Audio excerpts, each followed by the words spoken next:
6:16. Let's look at that weather on this Tuesday with meteorologist Alan Rose. And from a plastic-free July to a fiery June sky, this was the scene yesterday as storms were raining down just north of Jennifer's house up there in Manitou. Look at that colorful, beautiful sunset taking place out there in the Manitou Springs area. And this from a recent trip into Saguache County, the Rocky Mountain wildfires and iris in full bloom. That photo snapped by Carol Gephardt. Now today, much like yesterday, storms will favor areas over and near the higher terrain.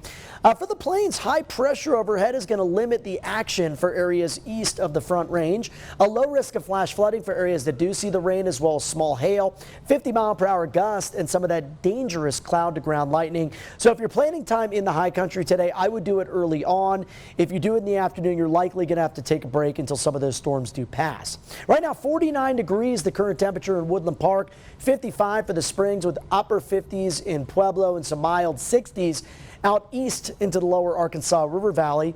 And we'll be warm today. Temperatures rising by around 5 to 10 degrees with a warmer, dry and breezy afternoon likely in both the Springs and Pueblo as high pressure settles in and continues to keep most of the rain either off to the south or building into the Four Corners region and the western part of Colorado. So again, mountain areas anytime around the lunch hour and into the afternoon, that's when we get some of these slow moving storms developing. It won't rain everywhere, but it looks like some heavier rain will be possible into the southeastern mountains as well as the central mountains, and then a chance for rain in the Pikes Peak region, mainly north of town up towards Monument Hill or Teller County. That would be our best chance. Overall in town, only around a 10% chance of a shower or storm today. They do jump up to around 30% Thursday and for the 4th of July. Don't want to scare you. Just want to give you the first alert. We're going to talk more about that here coming up as we take a look at that super 7-day forecast. Highs today with that warm up in mind. Some lower 90s, Pueblo to La Junta and Lamar. Upper 80s for Kit Carson and Eads. 80 degrees in Monument and up to 90 today in Denver. Still seeing generally low concentrations of most of those allergens. The main offender is still grass, which depending upon the report I'm looking at is still very high or high here in Colorado Springs. And over the next 7 days, temperatures remaining near to slightly above average. So no big heat wave on the horizon, but no big cool down either.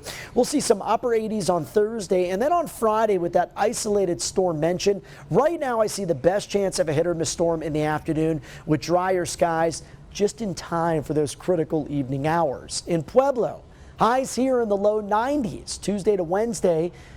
Much like the Springs, won't see much in the way of a day-to-day shift in temperatures. A few days into the middle 90s with a chance of a thunderstorm on Thursday. Now for Canyon City, a weak chance does exist today, but mainly in the mountains and foothills around town. And then I think we get a break from storms on Wednesday with isolated storms. That's a low-end chance both Thursday and Friday. For Woodland Park and areas west of us, you'll continue to see a near daily chance of storms Tuesday and again Thursday with more isolated coverage of those storms Friday and Saturday.